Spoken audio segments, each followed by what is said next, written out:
श्री स्वामी समर्थ. श्री स्वामी समर्थ. सर्व स्वामी भक्तांना श्री स्वामी समर्थ. आज आपण केल्याने होत आहे रे, आधी केलेच पाहिजे. त्याच पद्धतीनं स्वामी आपल्याकडून सेवा करून घेतात याच्याविषयी आणि स्वामीला काय आवडतं, कशी सेवा आवडती आणि भक्ताचे दुर्गुण कसे ओळखतात याच्याविषयी मी तुम्हाला 4 शब्द सांगणार आहे. श्री स्वामी समर्थाची फेरी ज्या वेळेला त्यांची स्वारी अगोदर अक्कलकोटला आली, श्री स्वामी समर्थ महाराज अक्कलकोटला आल्यानंतर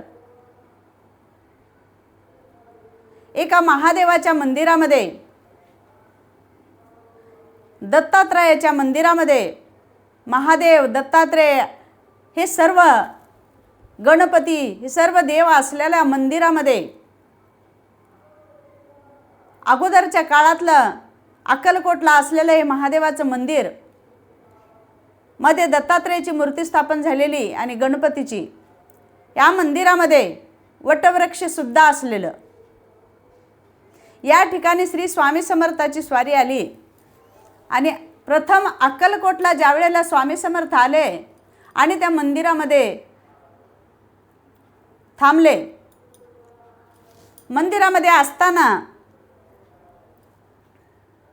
दत्ताच्या मंदिराच्या समोर श्री स्वामी समर्थ अनेक लीला करायचे. लहान बाळाप्रमाणे खेळ खेळायचे. अशी लीला करत असताना त्या मंदिरामध्ये गोट्या खेळायला लागले. स्वामी समर्थ गोट्या खेळत असताना समोर पौर्णिमेचा दिवस होता आणि त्या पौर्णिमेच्या दिवशी सर्व भक्त तेथे दर्शनाला यायचे. दत्तात्रयाचं, श्री शंकराचं, ब्रह्मा विष्णू महेशाचं दर्शन घ्यायचे आणि प्रदक्षिणा घालायचे. मंदिराच्या भोवताली प्रदक्षिणा भक्त लोक घालत असताना वटवृक्षाच्या भोवताली प्रदक्षिणा घालत असताना श्री स्वामी समर्थ गोट्या खेळत होते. असे खेळ खेळत असताना अनेक भक्त यायचे, बघायचे, जायचे, यायचे, बघायचे, जायचे, पण असं कुणाचंही लक्ष त्यांच्यावर केंद्रित झालं नाही की बाबा हा मोठा माणूस असून गोट्या खेळतोय, हे कोण आहे, असं कुणीही त्यांना विचारलं नाही किंवा कुणी थांबलं नाही. असं करत करत 1-2 दिवस गेले आणि त्या पौर्णिमेच्या दिवशी त्या गावातला एक सद्भक्त तिथे आले. त्या सद्भक्ताचं नाव चित्तोपंत आप्पा टोळ असं त्यांचं नाव. चित्तोपंत आप्पा टोळ तिथे आले, दर्शन घेतले देवाचं आणि प्रदक्षिणा घालायला लागले.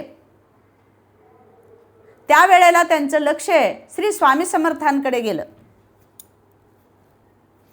श्री स्वामी समर्थ महाराजांकडे लक्ष गेलं आणि एकदम त्यांच्या मनामध्ये एक विचार आला, अरे बापरे, हा व्यक्ती गोट्या खेळतोय, पण हे कुणी मनुष्य रूप नसून, हा मनुष्य नसून कोणतरी देवरूप मला दिसत आहे. असं म्हणून त्यांच्याकडे त्यांनी बघत थांबले. आणि हे कोणीतरी मोठ्याच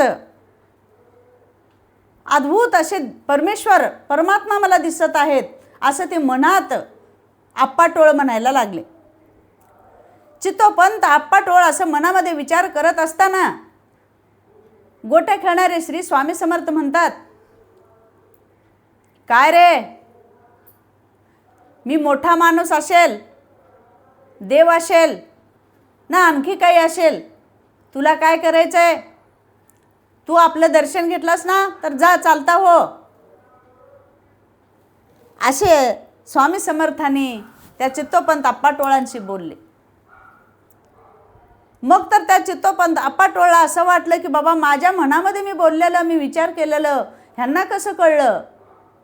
तर आता तर त्यांना एवढा विश्वास पटला की हे खरंच परमेश्वर आहे, हे कोणीतरी देव आहे, मानव रूपामध्ये आलेले आहेत, हे देव आहेत असा विचार केले.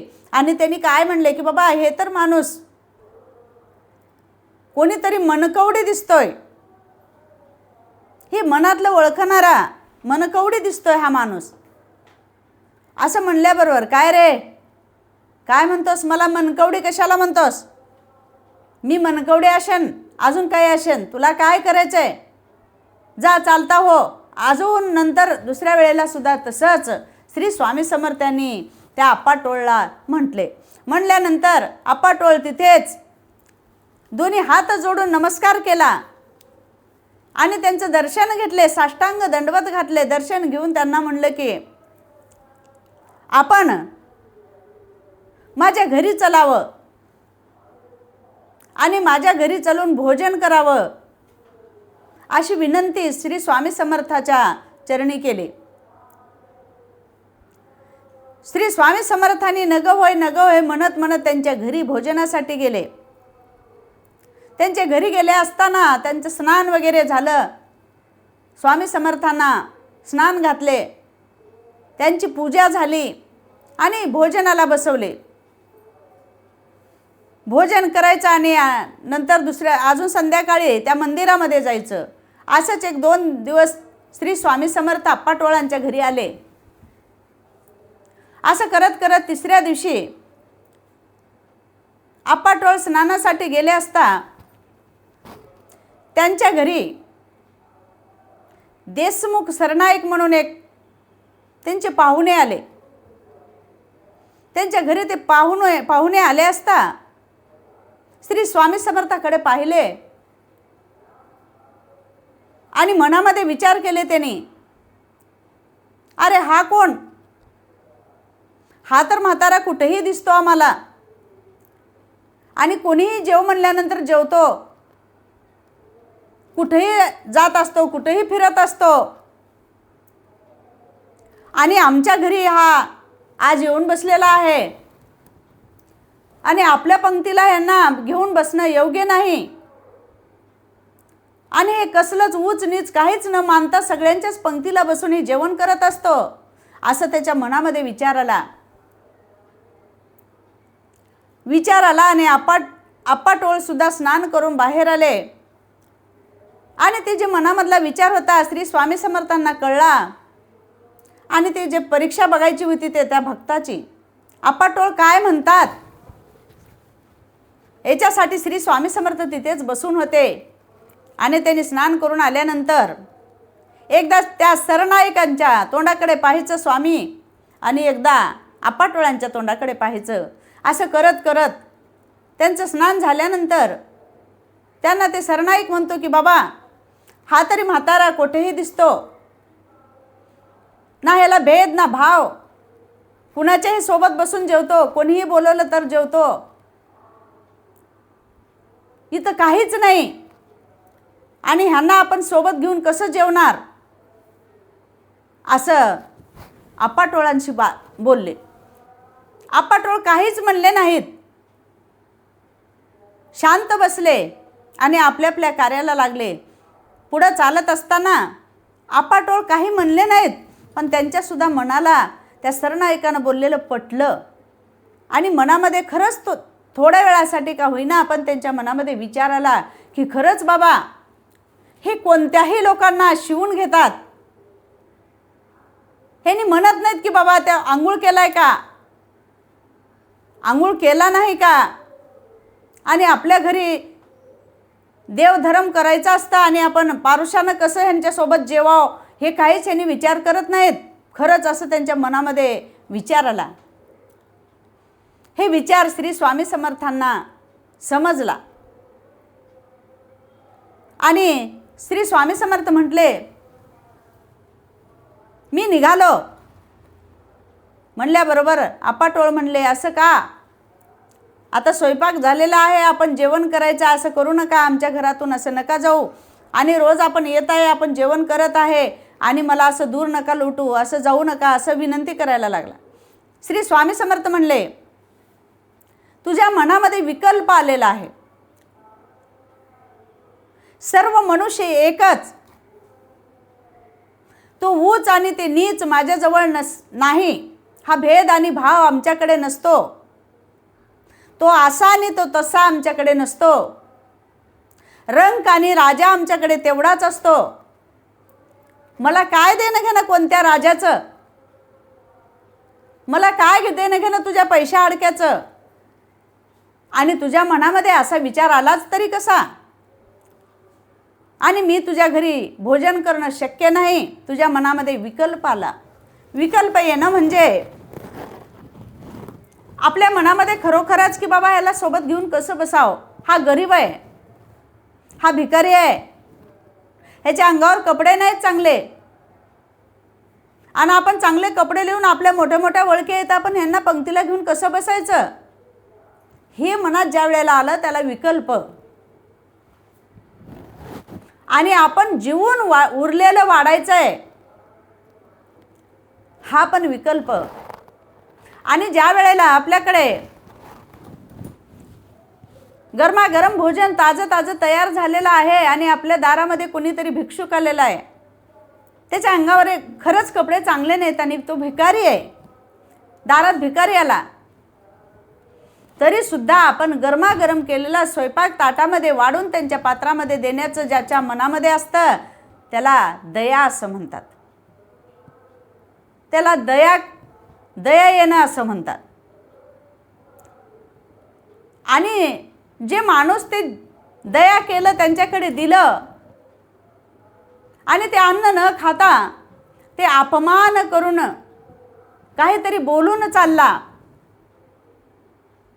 आणि ते बोलणं सहन न होता आपण माघारी शिव्या देण्यापेक्षा शांत बसलं, जाऊ दे म्हणलं, शांत बसलं तर त्याला क्षमा, दया, क्षमा, शांती हे आपल्या मनामध्ये ज्या वेळेला असतं तिथं स्वामी समर्थ का तर आपलं कोणताही देवता, लक्ष्मी, कोणताही देवदेवता वास करत असतो. क्षमा, दया, शांती, दान, धर्म. समोरचा व्यक्ती कोण आहे, समोर मागायला आलेला कोण आहे, तो कसला आहे हे बघण्यापेक्षा आपल्या हातून जेवढं काही होतं तेवढं द्यावं. आपल्या जवळ असेल तर द्यावं, नसेल तर नाही म्हणून सांगावं.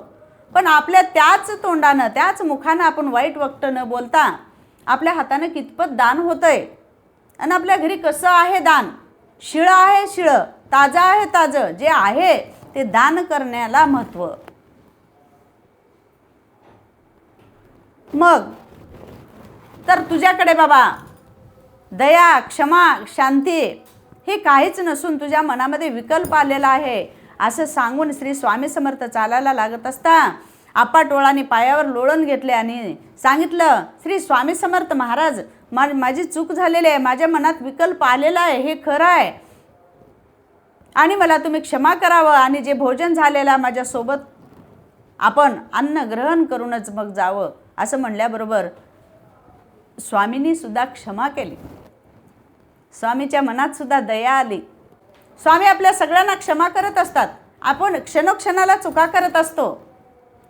आता बोलत असताना आपल्या तोंडून काही गेलं तर ते सुद्धा आपली चूक आहे, त्याला सुद्धा स्वामी आई आपल्याला पदराखाली घालत असते चुका आपल्या. म्हणून श्री स्वामी समर्थांनी माफ केले, क्षमा केले आणि तिथं जेवण केले. मग नंतर अक्कलकोटला जाण्यासाठी निघाले. अक्कलकोटाला जात असताना आप्पा टोळांनी 2 घोडे सजविले आणि एका घोड्यावर श्री स्वामी समर्थ महाराजांना बसवलं आणि दुसऱ्या घोड्यावर आपण बसून दोघे अक्कलकोटाकडे निघाले. आणि त्या दोघांच्या सोबत सेवक सुद्धा होते. निघाले असता गावाच्या बाहेर पडल्यानंतर त्यांना असा निरोप आला की आत्ताच्या आत्ता आप्पा टोळांनी कचेरीमध्ये हजर व्हावं. असा निरोप आल्याबरोबर आप्पा टोळ सेवेकरांना सांगितले की बाबा मी कचेरीत हजर होतो आणि जे काही काम आहे ते काम सारून मी येतो. आणि पुढे चाल न म्हणता इथेच थांब, मी कचेरीतलं काम सारून येतो. आणि सेवेकराला सांगितलं की तू इथेच स्वामींना घेऊन इथेच थांब, मी जाऊन ते काम सारून येतो, असं त्यांनी आदेश दिला. आदेश दिल्यानंतर स्वामी मनामध्ये हसले आणि स्वामी हसून काय बोलले की बाबा दुपारचे 12 वाजलेत आणि आपण सूर्याकडे बघून जर सूर्याला म्हणलो, हे सूर्यनारायण आता 12 वाजलेले आहेत आणि मी घरामध्ये जातो आणि जेवण करून मी लगेच बाहेर येतो, तोपर्यंत तू इथेच थांब, असं जर म्हणल्यानंतर सूर्यनारायण तिथे थांबणार आहे का? अजिबात नाही. त्याच पद्धतीनं सूर्यनारायण हे परमेश्वर, त्याच पद्धतीनं श्री स्वामी समर्थ सुद्धा ब्रह्मांडाचा नायक आहे. श्री स्वामी समर्थ महाराज की जय. ब्रह्मांडाचा नायक परमेश्वर असं रस्त्यामध्ये कोणी येणार आहे म्हणून वाट बघण्यासाठी ते थांबणारे आहेत का? नाही. त्याच ठिकाणी त्यांचा जर भक्त संकटात असेल आणि त्याला ओढ लागलेली असेल की श्री स्वामी समर्थ, श्री स्वामी समर्थ ह्या नामाची जर ओढ लागली आणि संकटात सापडलेला असेल, सरळ सरळ माझी स्वामी आहे तिथे थांबल्याशिवाय राहणार नाही, श्री स्वामी समर्थ. तर पण हट्टीपणा आणि घमेंडीपणानं जर थांब म्हणल्यानंतर श्री स्वामी समर्थ तिथे थांबले नाहीत. ते तसंच त्यांनी अक्कलकोटला गेले आणि अक्कलकोटेच्या दरबारामध्ये जाऊन थांबल्यानंतर थोड्या वेळाने आप्पाटोळ पण तिथे आले आणि अक्कलकोटला गेले. अक्कलकोटमध्ये त्यांचं तिथंसुद्धा घर होतं आणि त्यांची मंडळी तिथे राहत होती.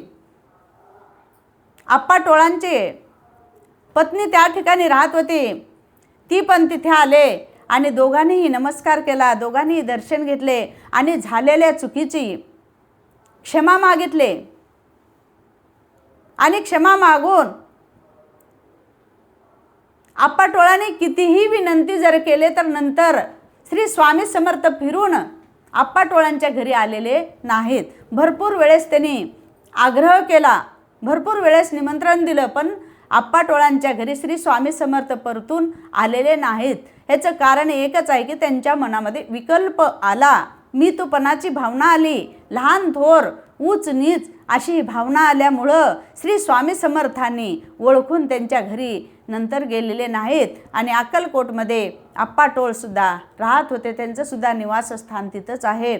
असंच अक्कलकोटमध्ये आपले ब्रह्मांड नायक अक्कलकोटमध्ये आहेत आणि आपण सुद्धा जावं, दर्शन घ्यावं आणि आपलं मन शुद्ध ठेवून श्री स्वामी समर्थांना आमंत्रण दिलं तर आपल्यासोबत श्री स्वामी समर्थ माऊली आपल्या आई आल्याशिवाय राहणार नाही आणि आपलं जे काही काम व्हायचं आहे ते आपलं काम व्यवस्थितपणे झाल्याशिवाय राहणार नाही. आपण जेही काम हातामध्ये घेऊन गेलो ते काम आपली स्वामी आई केल्याशिवाय राहत नाही. फक्त शुद्ध मनानं, शुद्ध अंतकरणानं आईला हाक मारा, श्री स्वामी समर्थ, श्री स्वामी समर्थ, श्री स्वामी समर्थ ही हाक आईच्या कानापतोर गेल्याशिवाय राहणार नाही. म्हणून माझा दृढ विश्वास श्री स्वामी चरणावर आहे. अशक्य ते शक्य करतील स्वामी, अशक्य ते शक्य करतील स्वामी. निशंक होई रे मना, निर्भय होई रे मना, अतर्कावधूत हे स्वर्गगामी, अशक्य ही शक्य करतील स्वामी, अशक्य ही शक्य करतील स्वामी. श्री स्वामी समर्थ महाराज की जय.